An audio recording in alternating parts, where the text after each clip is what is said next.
If one looks at the best films of all time, you always see The Godfather in this list. And you really couldn't argue that that accolade is fully deserved. It's based on the best-selling crime novel by Mario Puzo, and director Francis Ford Coppola crafted an epic story with an Italian gangster setting that featured, without a doubt, the perfect cast, which included Marlon Brando, Al Pacino, Diane Keaton, James Caan, Robert Duvall, as well as some stellar supporting actors as well.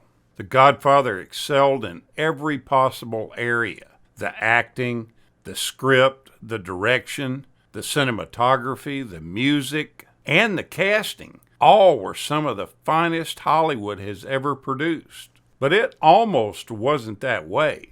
The production was plagued by behind-the-scenes battles, which were mostly between the director and the studio. Despite all these troubles, there were no qualms about the end result of the film.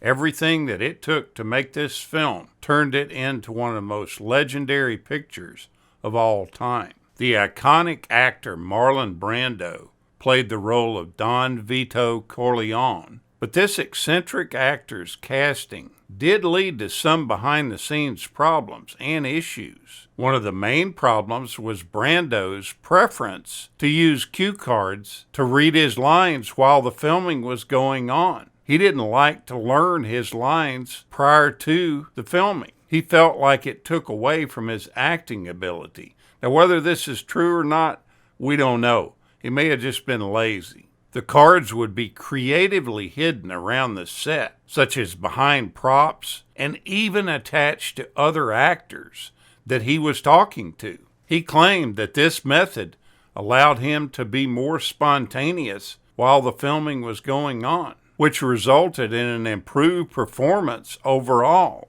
In the 1960s, it was really a common practice for movie studios to acquire the movie's rights to novels before they were published in an attempt to avoid expensive bidding wars. With rumors going inside the publishing industry about Mario Puzo's forthcoming novel, both with Paramount and Burt Lancaster's production company at Universal. They were both keeping a keen eye on the rights to The Godfather.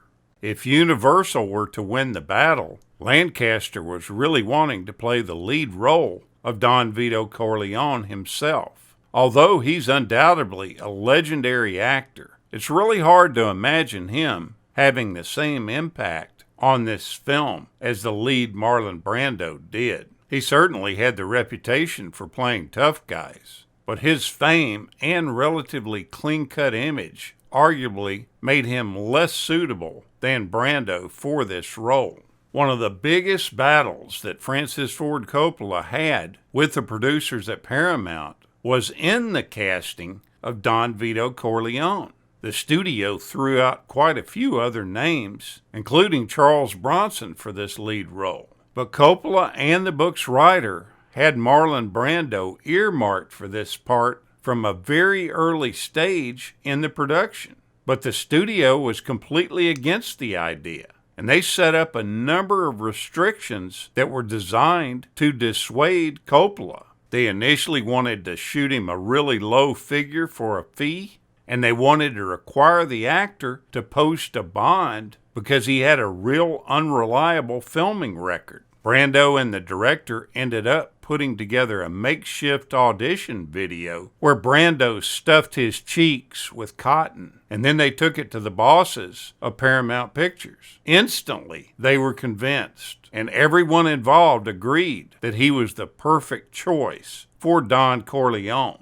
Now, in the past, some of Marlon Brando's on-scene habits might have called the actor's work ethic into question, but it's difficult to deny that the man was incredibly dedicated when it came to building his characters and developing a monumental performance. An example of how this was done was how he conceived Don Corleone's famous vocal tones. The director ended up giving Brando tape recordings of a 1950 Senate investigation into organized crime. which featured several real-life mobsters, which included Joseph Valachi. He based his mumbling and distinctive drawl on Valachi's own speech, which really added a sense of authenticity to the movie, and it created cinematic history in the process of doing it. Some of the bosses at Paramount didn't like it, though, and they felt like that the characters' lines were sometimes just too difficult to understand. And there was an inside joke as to whether or not the movie would needed to be released with subtitles attached.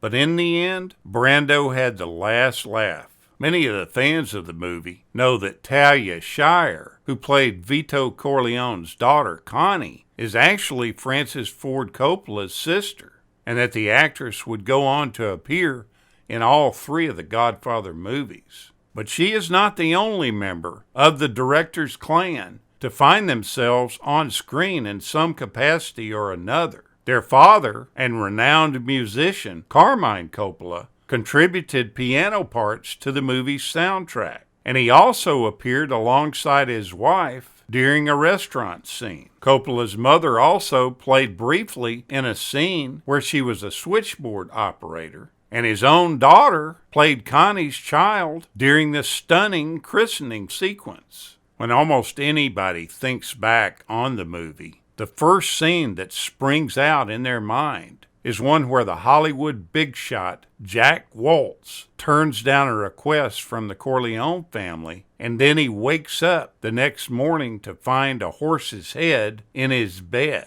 Now, just watching this, you would assume, as most people do, that that severed animal head would be nothing more than a movie prop made up by the special effects department at Paramount. Animal lovers will be horrified to hear that that item was in fact a real head. Although the blood was indeed fake, it was a mixture of food coloring and corn syrup. Now, originally, they tried their best to make a realistic-looking prop head, but it just didn't work out. Therefore, they conspired to use the genuine article. But you need to be completely aware that there was not a horse that was killed for the making of the film. This horse had been put down for other reasons shortly prior to the filming of the movie. Now, another scene that really sticks out in the film is the death of Sonny Corleone, played by James Caan. It's probably one of the most violent and visceral scenes in the entire film. And this moment was created via a very complex series of practical special effects. All this was put together and managed by the special effects expert A.D. Flowers. He covered James Caan with small gunpowder charges attached to concealed bags of fake blood. The explosives were wired to a console and set off remotely at the appropriate moments to simulate the fire of guns. Non-explosive packs were placed on Caan's head and face, and these were set off by manually pulling invisible strings. They really wanted to do more, but they were really concerned about causing actual damage to the actor. You have to admit, this is a real memorable scene in the movie, but it was definitely one that probably wasn't very comfortable for James Caan. Then there was a great deal of pranks and antics that went on the set. One of the biggest things that was done was mooning people on the set. This all started with James Caan and Robert Duvall. In an effort to break some of the tension during the rehearsals, this pair of actors ended up mooning the director and Marlon Brando. Brando just fell apart when this happened, and this started the ball rolling. Even Al Pacino got into the act. There was one scene where he was sitting behind his desk, and the wardrobe department had made a big fuss about them getting him a shirt with a smaller collar. So while everyone was looking at the shirt, he took off his pants. And when he came out from behind the desk, everybody got a big laugh, even though they had to shoot the scene over.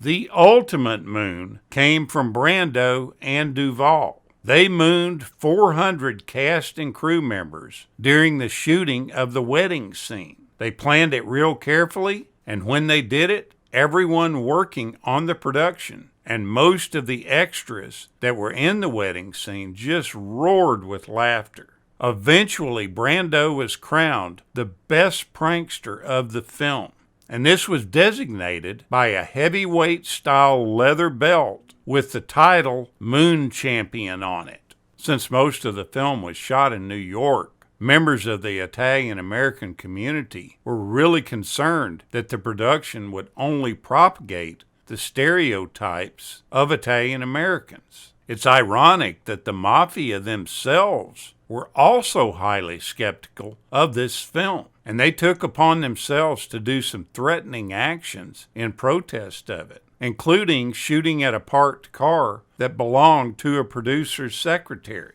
Eventually, they made an agreement so that all could be appeased. Efforts were made to show the darker side of the gangster lifestyle, rather than to glamorize this perspective. The word mafia was also banned from the script. By the time that the shooting began and locals began to see what type of film this was going to be, much of the opposition to it had dissipated.